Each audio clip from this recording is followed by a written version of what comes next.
ಎಲ್ಲ SSLC ವಿದ್ಯಾರ್ಥಿಗಳಿಗೆ ನಮಸ್ಕಾರ. ವಿದ್ಯಾರ್ಥಿಗಳ ಇವತ್ತಿನ ಈ ವಿಡಿಯೋನಲ್ಲಿ ನಿಮಗೆಲ್ಲರಿಗೂ ಒಂದು ಮುಖ್ಯವಾದ ಅಪ್ಡೇಟ್ ಬಗ್ಗೆ ತಿಳಿಸಲಿದ್ದೇನೆ. ಅದಕ್ಕೋಸ್ಕರ ಯಾರೆಲ್ಲೂ ಸ್ಕಿಪ್ ಮಾಡದಂಗೆ ಈ ವಿಡಿಯೋನ ಕೊನೆವರೆಗೂ ನೋಡಿ.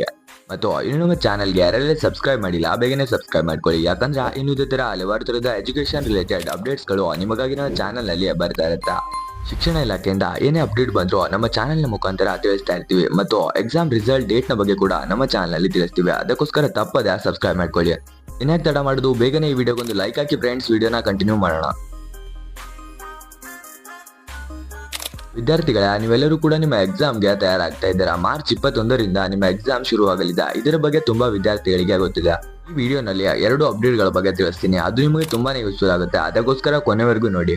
ಮೊದಲನೇದೇನೆಂದ್ರೆ, ಯಾವ ವಿದ್ಯಾರ್ಥಿಗಳಿಗೆ 75% ಅಟೆಂಡೆನ್ಸ್ ಇರೋದಿಲ್ಲ ಅವರಿಗೆ ಹಾಲ್ ಟಿಕೆಟ್ ಅನ್ನೋದು ಸಿಗೋದಿಲ್ಲ. ಮತ್ತು ಅವರು ಎಕ್ಸಾಮ್ ಯಾವ ರೀತಿ ಬರೆಯೋದು ಅಂತ ಕೂಡ ಇವತ್ತಿನ ಈ ವಿಡಿಯೋನಲ್ಲಿ ತಿಳಿಸ್ತೀನಿ.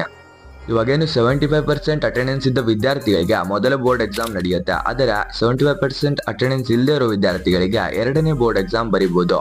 ಅಂದ್ರೆ ಮೊದಲ ಬೋರ್ಡ್ ಎಕ್ಸಾಮ್ ಮುಗಿದ ನಂತರ ರಿಸಲ್ಟ್ ಬಂದ ನಂತರ ಇದರ ಅಪ್ಲಿಕೇಶನ್ ಅನ್ನ ಕರೀತಾರೆ. ಆವಾಗ ನೀವು ಇದಕ್ಕೆ ಅಪ್ಲೈ ಮಾಡಿ ಬರೀಬಹುದು. ವಿಡಿಯೋಗೆ ತಪ್ಪದೆ ಒಂದು ಲೈಕ್ ಹಾಕಿ ಮತ್ತು ಎಲ್ಲ ವಿದ್ಯಾರ್ಥಿಗಳು ಕಮೆಂಟ್ ಹಾಕಲೇಬೇಕು. ಎಲ್ಲ ಕಮೆಂಟ್ಗೂ ನಾನು ರಿಪ್ಲೈ ಮಾಡ್ತಾ ಇರ್ತೀನಿ. ಅದಕ್ಕೋಸ್ಕರ ತಪ್ಪದೆ ಕಮೆಂಟ್ ಹಾಕಿ. ಇಲ್ಲಿವರೆಗೂ ವಿಡಿಯೋ ನೋಡಿದ್ದಕ್ಕೆ ಥ್ಯಾಂಕ್ ಯು ಸೋ ಮಚ್.